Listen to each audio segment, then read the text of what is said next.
Ustedes conocen, por ejemplo, de mecánica clásica,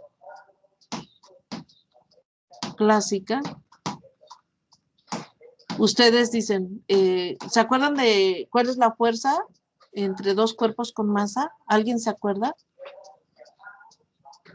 Por ejemplo, la interacción entre la Luna y la Tierra, o entre el Sol y la Tierra. ¿Cómo es la fuerza de interacción? ¿Se acuerdan? Este es el Sol y esta es la Tierra. ¿Alguien que me quiera decir? Es directamente proporcional a las masas e inversamente proporcional a la distancia, bueno, al cuadrado de la distancia. La fuerza es proporcional, claro. Muchas gracias. ¿Quién me habló?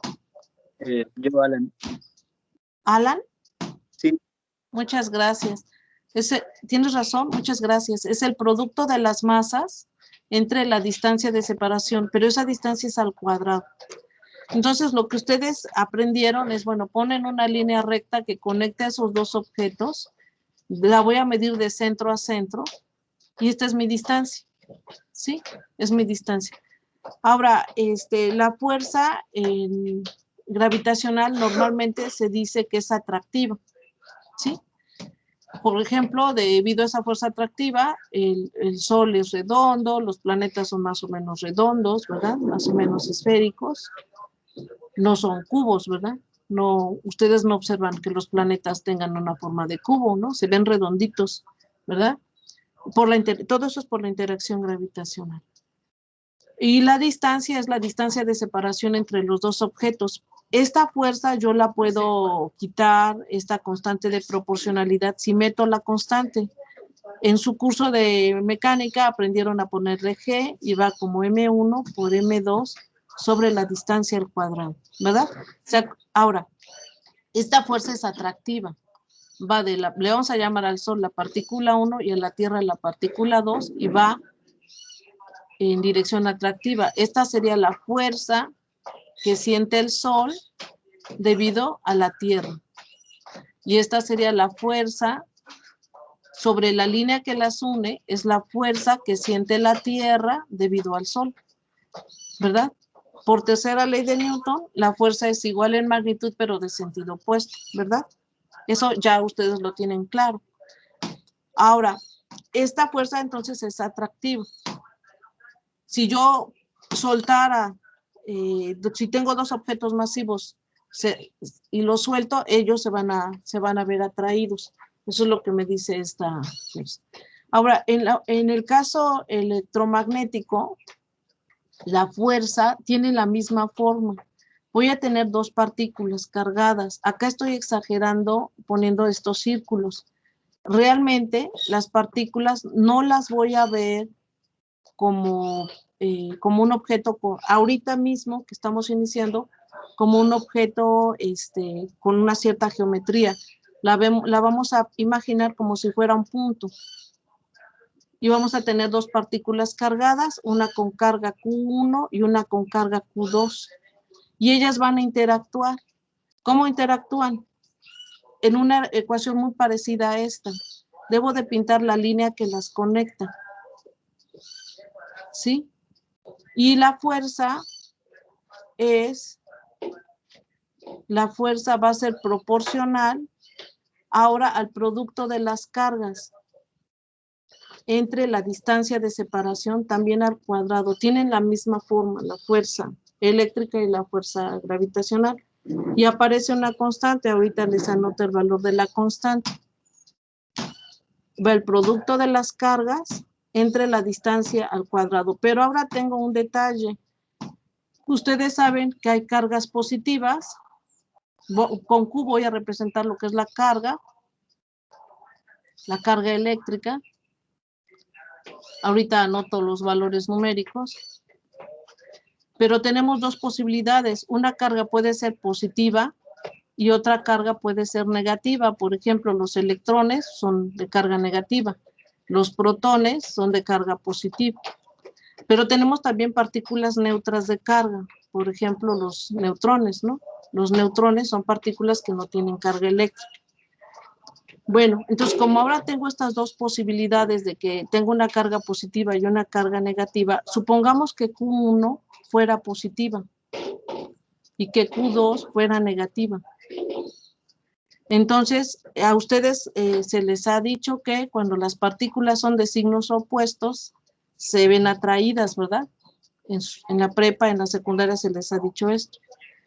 Entonces, acá va a haber una fuerza que la vamos a numerar la partícula 1 y la partícula 2. Esta sería la fuerza que siente la partícula 1 debido a la 2. Y esta sería la fuerza que siente la partícula 2 debido a la 1. Nuevamente son iguales en magnitud, pero en sentidos opuestos. Bueno, esa sería el equivalente a la posibilidad que ustedes ya conocían de mecánica clásica. Pero puedo tener otra situación. Puedo tener la situación en que las partículas son de cargas opuestas, de cargas iguales, perdón. Tengo la partícula Q1 y la partícula Q2, pero ahora las dos son, por decir algo, positivas, ¿no? Hagan de cuenta 2 protones. Entonces mi pregunta es, ¿cómo es la interacción entre ellas? Pues voy a pintar una línea que las conecte, eso es importante. Si las partículas tienen tamaño, una esfera o lo que sea, me voy a fijar en su centro. Y entonces, si las partículas son del mismo signo, a ustedes les han dicho que si son del mismo signo, entonces las fuerzas, ¿cómo son? ¿Atractivas o repulsivas? Repulsivas. Son totalmente repulsivas. Entonces, sobre la línea que las conecta, yo voy a pintar una línea que va sobre la línea que las conecta, y entonces esta sería la fuerza que siente la partícula 1 debido a la 2, y esta sería la fuerza que siente la partícula 2 debido a la 1. ¿Estamos de acuerdo? ¿Sí? Y entonces ahora tengo dos posibilidades, o es atractiva, es una fuerza atractiva,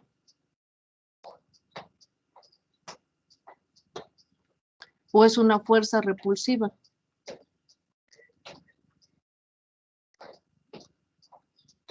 Perfecto. Entonces, ¿qué es lo que pasa?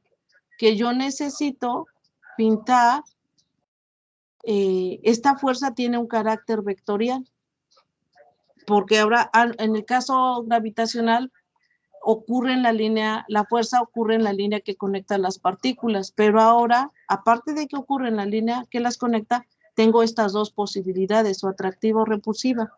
Entonces mi fuerza tiene un carácter vectorial.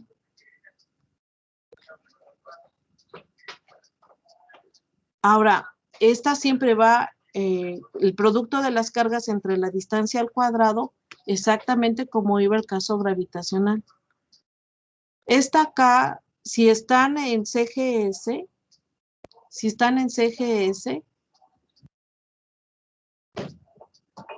esta acá vale 1.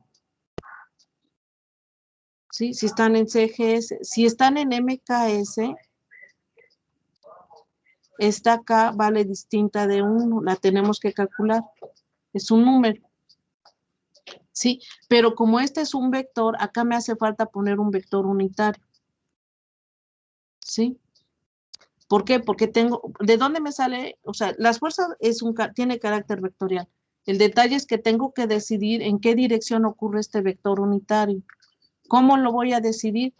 Pues dependiendo si la fuerza es atractiva o repulsiva. Si es atractiva, sé que la fuerza ocurre en la dirección que las conecta, y si es repulsiva, ocurre sobre la línea que los conecta, pero hacia afuera, ¿sí? Entonces, por ejemplo, en el primer caso, mi vector unitario, si me paro en esta partícula, sería acá. Este sería mi vector unitario. Y si me paro en esta partícula 2, mi vector unitario sería este. El vector unitario, por definición, es un vector cuyo tamaño, su norma, vale 1. ¿Sí? Entonces, si yo lo escribo así, solamente este vector unitario me sirve para darle dirección a la fuerza. Ahora, yo lo podría también escribir, esta ecuación escrita así, ya es la ley de Coulomb.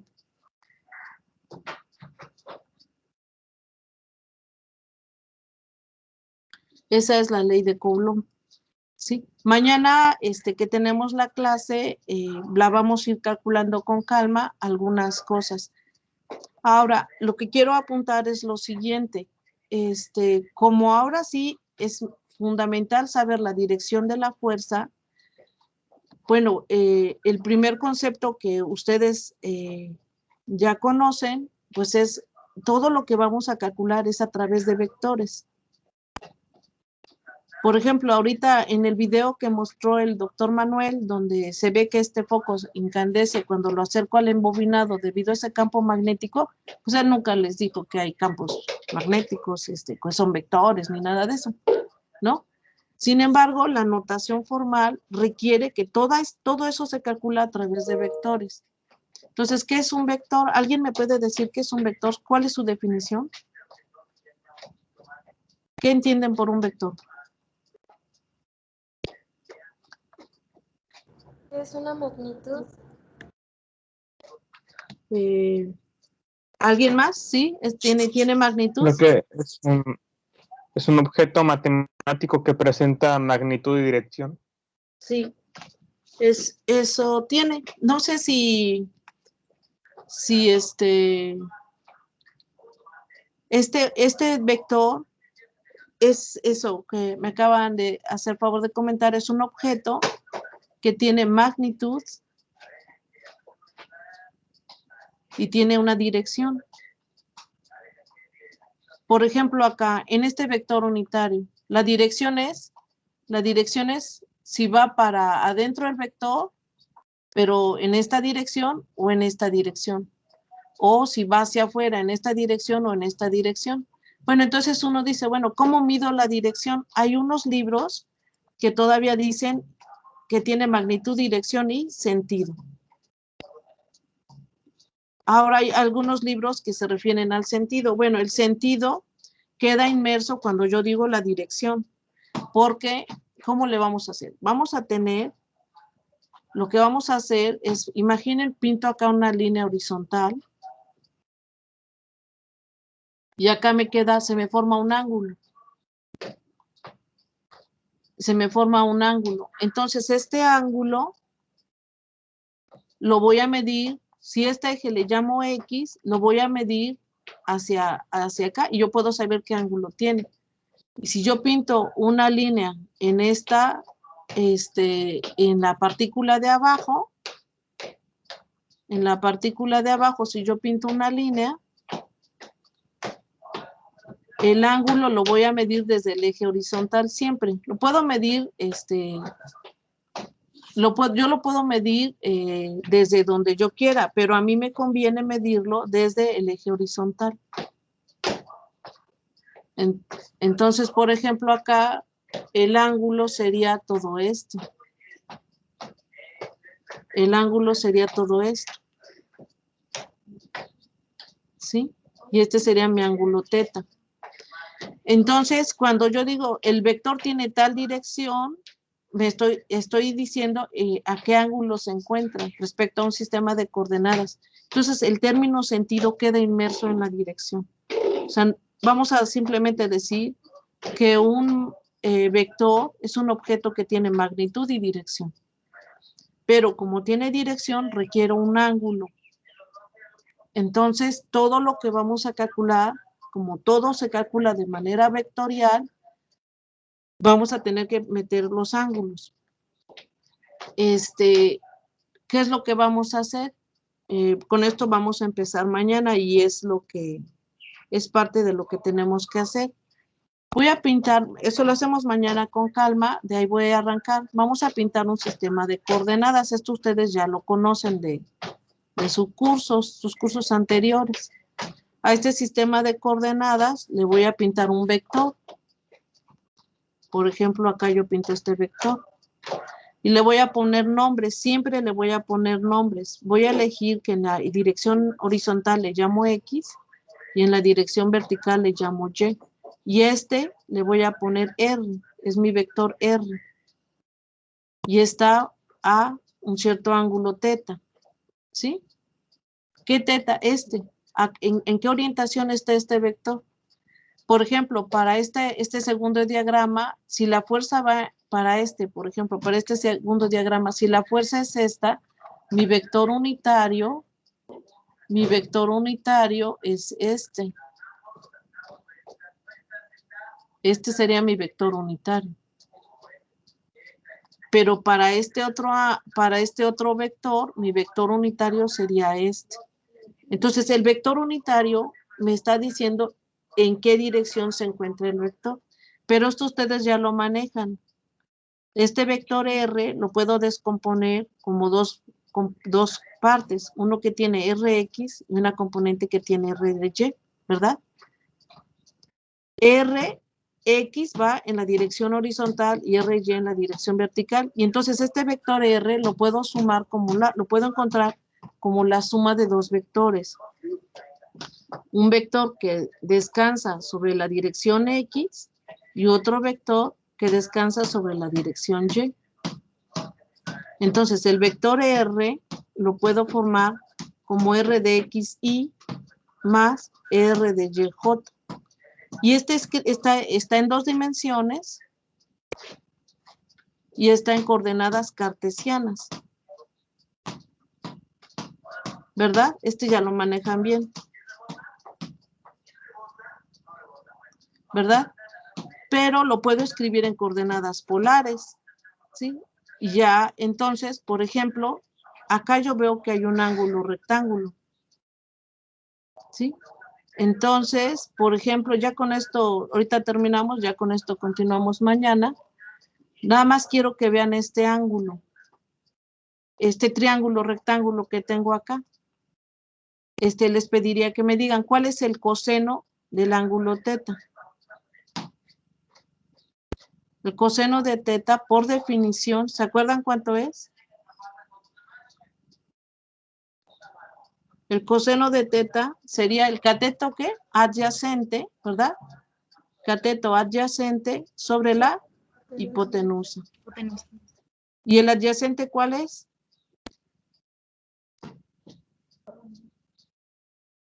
¿Cuánto mide el adyacente? Es el que me forma el ángulo, o sea, R de X, y la hipotenusa se llama R. No le pongo vector, es la magnitud de R. Entonces de acá yo puedo despejar R de X. Sería R coseno de teta. ¿Están de acuerdo? ¿Sí? Sí. Y ahora escribo el seno de teta. El seno de teta es el cateto, por definición, opuesto sobre la... ¿Y el opuesto cuánto mide? El opuesto al ángulo. O sea, ¿cuánto mide? R de Y sobre R. Y de acá despejo R de Y. ¿A qué es igual?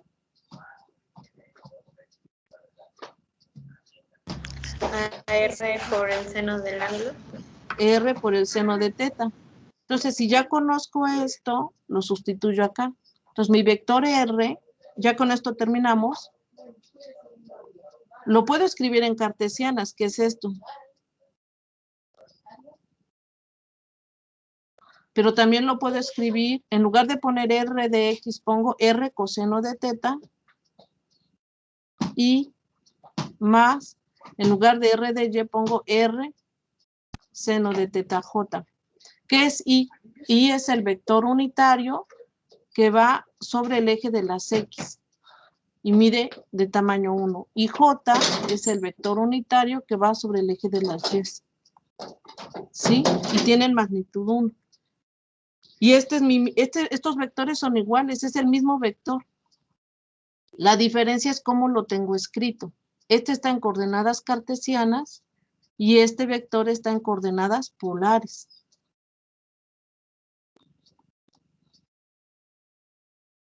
Ahora, les quiero preguntar, ¿cuál será más grande de magnitud, este o este?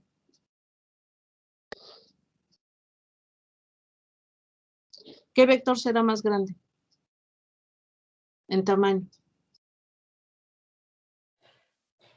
¿No serían iguales? ¿Por qué? Bueno, están describiendo el mismo vector y aunque están especificados en distintos sistemas de coordenadas, sigue siendo el mismo vector el que da como resultado. Perfecto, esa es la razón. Está escrito de manera diferente, pero en magnitud el vector es el mismo. Y si yo calculara su ángulo, el ángulo tiene que ser el mismo, ¿sí? Depende cómo ponga yo mi sistema de coordenadas, pero la orientación del vector tiene que ser esta, que dibujé acá. Entonces, lo que vamos a hacer mañana es hacer algunos cálculos de algunos ángulos. ¿Qué es lo que quiero que vean lo siguiente? Todo lo que vamos a calcular requiere calcular el seno y el coseno, todo. Y hay ángulos muy sencillos de calcular. Hay ángulos que son 30 grados, 45 grados, bueno, 0 grados, 60 grados y 90 grados, que son muy fáciles de calcular. Entonces vamos a armar mañana las funciones seno y coseno para esos ángulos exactos. Mañana vemos eso. ¿Qué es lo que quiero? Que cuando vayamos avanzando y vayamos calculando las fuerzas o los campos eléctricos o lo que sea, hay ángulos que son muy fáciles de calcular, no requieren sacar su calculadora y continuamos avanzando, ¿sí? Entonces esto es lo que con esto vamos a arrancar mañana. Antes de empezar con toda la parte de carga eléctrica, vamos a revisar una parte angular y con eso vamos a ir avanzando. No sé si tengan algún comentario.